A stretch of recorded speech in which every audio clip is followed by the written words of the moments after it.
You need to understand the concept. And if you're just looking for the numbers, a lot of people will just read the back of my book or they'll read the back of Nelson's book and they just look at the numbers and they move on and they don't understand the concept. Then this isn't for you. This is not a strategy that you should be using. You are going to have to do some due diligence. You are going to have to read some books. You are going to have to meet with one of us to understand that. And so make sure that you're doing that. But this email is exactly why I say read the book before you meet with us. Hello, and welcome back to the podcast. Thank you very much for being here. All right, today we are going to talk about an email that I just got, and I don't know that I've actually ever addressed it completely on a topic. I know I addressed it in my book, but we're going to talk about it. The guy asking wants to know how my strategy works if he could just buy term and invest the difference in an S&P 500 low-cost fund. And so obviously, that's a question that a lot of people have. Well, whole life is so expensive. I will just buy term and invest the difference, which is like the oldest adage in the book. And that is when the stock market was making 15% rates of return. And it's our favorite talking head is, did I not record? I am recording. Our favorite talking head's point. And so let's talk about it. What are your thoughts, Tarisa? On buy term and invest the difference? I have a lot of thoughts on this. And how does it relate to IBC? Okay, I love it. I think this is going to be a fun conversation. So I feel like buy term and invest the difference is kind of, first of all, I hate like blanket suggestions, right? It's like, what are you doing in your own life financially and what makes the most sense for you? So just being like buy term and invest the difference is like saying, buy whole life. It's like, great. Well, what does that actually mean? How does that actually help me? And buying term and investing the difference, in my opinion, is kind of like you are renting a house for 50 years. And then when you go to buy one, because you are done paying for rent and you want to own something, then the cost of that house has already doubled. And it's like that with insurance. And I think people don't realize that, is it's like, okay, well, let's actually play out this scenario. I'm not going to buy a whole life insurance policy because term is cheaper. I'm young now, so I'm not going to have a problem with this until I'm 65. And let's say I am investing the difference and I have to pay taxes on the gains and my money is not as accessible. Okay, that's happening. So let's say now I am 65 and I have a health scare, or I'm not as insurable. And now I'm looking at that term policy like, oh crap, this was a short-term solution to a long-term problem because I'm going to die, right? It's like, okay, well, what happens then? Can I get a whole life insurance policy? I'm not sure if I'm still insurable. And if I can get an insurance policy that's whole life, how expensive is that going to be? Because now I'm looking at this at age 65 instead of 30. Mm-hmm. So a lot of people don't realize that it just doesn't work out that well long term. And I think that is why I love IBC so much, is because it is a long-term solution to a long-term problem. Two long-term problems, in my opinion. One, we always need cash. And two, we're always going to die. So if you consolidate those two things in what we're helping people with in policies, like that's fantastic. But the buy term and invest the difference, I think, can go wrong in a number of ways. One, a lot of people aren't really disciplined with their discretionary income. So it's like, if you invest the difference of what you were going to spend on your whole life policy, are you actually going to do that? And how is that investment going to perform? Do you have any control over that? You are leaving a lot up to chance. And what is guaranteed is your cost of insurance is going to go through the roof. And you could potentially screw yourself out of your insurability in the future. Mm-hmm. And people are going to have money to settle your estate, right? Like people need cash. That's just like a fundamental truth. So that's what I think about buy term and invest the difference. I think it's a way that people look at things from a cost perspective instead of what they're gaining. Because if you actually price out a term policy and then you factor in the cost of what it actually would have been to have a whole life that would accrue that amount of death benefit, it's comparable because the cost of insurance doesn't change. No. What you see is what you get. There's no deals in the insurance industry. So you are paying for cost of insurance no matter what. So you could have it priced out like over a longer time when you're healthier, or you could, kind of wait and try to get insurance when you're not healthy or not as healthy, right? Like you're probably the healthiest you're going to be right now today. So that's kind of my long-winded rant about that. What are your thoughts? I love your rant. I think this is a twofold question, really. He's trying to chase a rate of return, which this is not about a rate of return. Because if we look at what Nelson is talking about, he is saying, hey, what are you doing with the unseen? You have the seen and the unseen. This is what the policy is doing, but you have the unseen. What are you doing with your cash value on the outside of that policy? Are you buying real estate? Are you building businesses? What are you doing with the unseen to make that rate of return? And so he's either doing one of two things. He's chasing a rate of return, or he is looking at the cost of insurance and saying the cost is too expensive, which is what you just talked about. But when you look at the cost of insurance, and I talk about this I believe I talk about this in Life Without the Bank. I'm not sure if I do in Farming Without the Bank. I should probably reread my own book. But I actually calculated it. So your out of pocket is less with term insurance. If we go to 80, because term insurance does not go to age 121. So we cannot compare apples and apples. We can only compare to age 80 or 85. And so I've calculated it is less out of pocket, but it is more per dollar of death benefit when you're looking at term insurance. Because after 65, like you just said, it doubles or triples in the cost of insurance if you are insurable. So in order to compare even to 80 or 85, we have to assume that you are going to be insurable until that point. But they're not going to sell you a policy at 85, people. They're not going to sell you a policy at 75.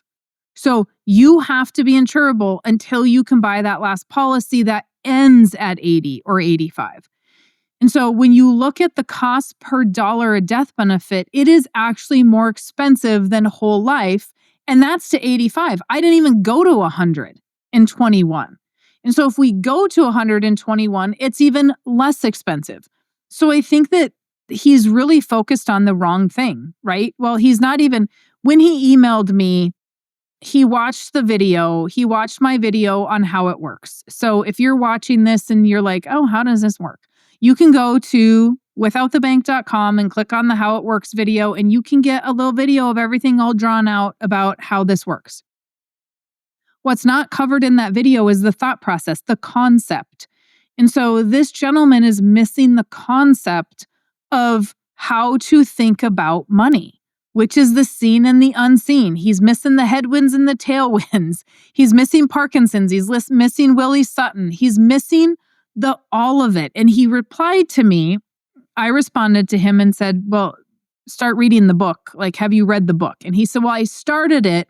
Can you direct me to the page that this is addressing it on? Well, no, the whole book addresses it. And so he's looking at it from the aspect of an investment. And it's not an investment. It is a concept, and the tool is the product. And so when we look at the concept, I love it when people come into meetings. I shouldn't say this because y'all are going to do this now, but I don't mind it when people come into meetings and say, Mary Jo, I only made it through the first half of your book. Okay. That's all. At least you made it through the concept. We've got our thought process right. The numbers are just numbers.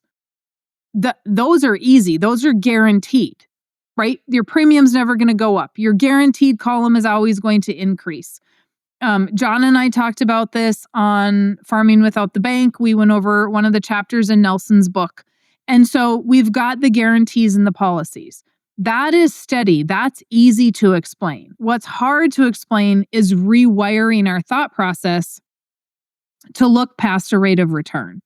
Because you can make your rate of return. You can compare it to what's my rate of return in a policy versus what's my rate of return in an investment in the S&P 500, right? You can look at that. But did you ask me what I'm doing with my money outside the policy? How many businesses did I start? How many things did I get to use as a tax write-off? How many real estate properties did I have? How much cash flow did I have? How much cash flow is coming back to me to start more policies, which also add to my rate of return? You have one investment over here and I have multiple policies going because I've created more cash flow because I could use that money today. Well, and I also think that line of thinking falls into the trap of either or thinking, right? Like you just that question, buy term and invest a difference means that I can't have a whole life policy, right? It's like saying I can have a whole life policy or I can buy term and invest a difference. It's like the beautiful thing about infinite banking is it's such an and thing. It's like I can have my whole life policy and have the investment. I don't have to pick between either or. I can do both at the same time. Mm-hmm. So I think that just blanket statement can be dangerous because it's like, oh, it's this or that. It's like, no, you can have this and that. You just have to change the way that you think about things. You can have the death benefit, you can have the cash value. And to your point, you can put that money to work externally outside of the policy for whatever you're wanting to do to earn like additional cash flow. Yep. And that we don't, but he's not thinking that, right? He just wants, just lead me to the page that talks about the numbers. And you're talking about a concept. You're not talking about just numbers. If it was just numbers, we wouldn't need to have a book. If this was just numbers, it would be an investment. It's not an investment. Even an investment, even if we look at it in the aspect of an IRA, you should understand a concept about an IRA too. Who are you investing with? How often are you selling? How does that work? What kind of mind frame do you have to be in when the market goes down? Should we be selling emotionally? There's still a concept to that piece that nobody ever talks about, right? Yeah, that's true. They're still focused on the rate of return when they should actually be selling their own concept. Or not selling it, that was bad. Should be teaching their own concept. Well, I think a lot of thought process, especially around money, for most people stops at what environment am I putting it in, right? It's like, oh, I put money in a 401k. And then it's just like, end thought. Or, oh, I put my money in a Roth, end thought. And it's like, no, there should be like the amount of discretion that you have before you get started with infinite banking is the same amount of discretion you should have with wherever you're putting your money, because you are trading, most people are trading their time for this resource that we need to live. So be smart about it and have the same level of just thought process and same level of questioning with everything that you're doing to make sure it's actually working for you, instead of just ending your thought at buy term and invest a difference or 401k or Roth. It's like, no. Ask further questions. Like you are your own scientist in your own life, and you need to have these questions and realize what's happening in this life experience. Yep. So, and it is that's exactly right. So many people email also and say, well, somebody messaged me the other day, I think it was on Facebook, and said, well, how much does it normally take to get started with your program? Or something about, it was a very general, like, how much do I need? And I'm like, I don't know how much you need. I don't know what's going on in your life. We have an hour to an hour and a half meeting with people, sometimes 2 hours, because I have a lot of questions about what are we doing in life? How are we utilizing money? Where do we want to go? Do we want to own a business? Do we want to have rental properties? Do we not care about any of the above? Are we not entrepreneurial? What are those things that are going to matter with where we're going? And I don't want to say goals because I hate that word, but where we're going and what our aspirations are in life versus just, oh, I want to get this rate of return because I need this much money when I retire. Do you even know how much money you need when you retire with inflation figured in? And are you going to need that much because you don't have any cash flow coming in? Or are you creating businesses and property and real estate so that you do have cash flow coming in? Well, that's why it's not a one size fits all approach. It's like you don't go into the doctor and they give everyone the same advice. And I feel like that's what that phrase does. It's like, oh, no matter what is wrong, I'm just going to give you the same prescription. It's like, no, that's not how we should be helping people with their finances because everyone's situation is different, which means like your approach to accomplishing something, even if they're similar steps, it looks different for every individual. So if you haven't fully read the book, do that. And if you have done that, then meet with Mary Jo and someone on the team so that we can give you a suggestion based off of your actual big picture instead of just being like, it's like the equivalent of us being like, yeah, buy whole life. Like, what? Okay, well, what do I do with My it? whole life and everybody needs to do $20,000 a premium a year, right? Yeah, it's like, no, that's not how that works. Yeah. And so it is very much you need to understand the concept. And if you're just looking for the numbers, a lot of people will just read the back of my book or they'll read the back of Nelson's book and they just look at the numbers and they move on and they don't understand the concept. Then this isn't for you. This is not a strategy that you should be using. You are going to have to do some due diligence. You are going to have to read some books. You are going to have to meet with one of us to understand that. And so make sure that you're doing that. But this email is exactly why I say read the book before you meet with us. Because that guy would have scheduled an appointment and he would have met with me and I would have had to sell him and have this very conversation with him. And then he still would not be happy because I did not give him a difference in rate of return. I did not have a spreadsheet. It would not have answered his question. And so if you can't get to the point in the whole thing that you understand the concept, this is literally not for you. And I know a lot of IBC practitioners out there will say, oh, this is for everybody. No, it's not.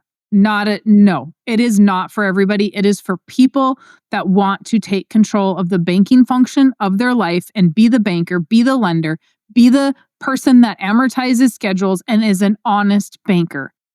It is people that need access to cash value right away. It is not somebody that's going to look for a rate of return. Well, and I think to follow up on that point, people get so caught up in the cost of things that they are blind to the value of it. Mm-hmm.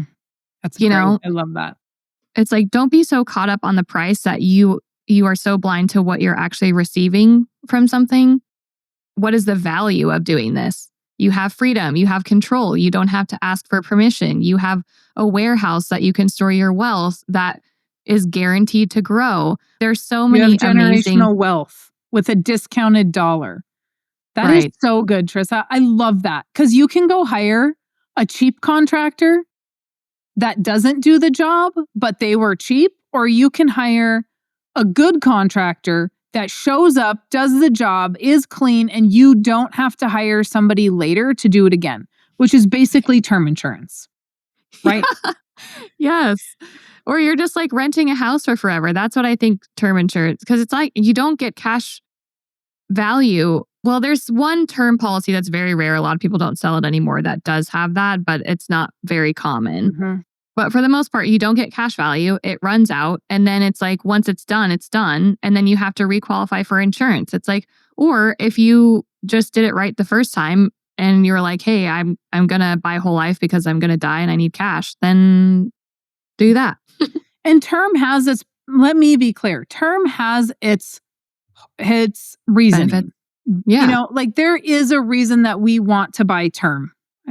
Apparently, I can't think of the word today, but term has its place. That's what I was trying to say. Term has its place.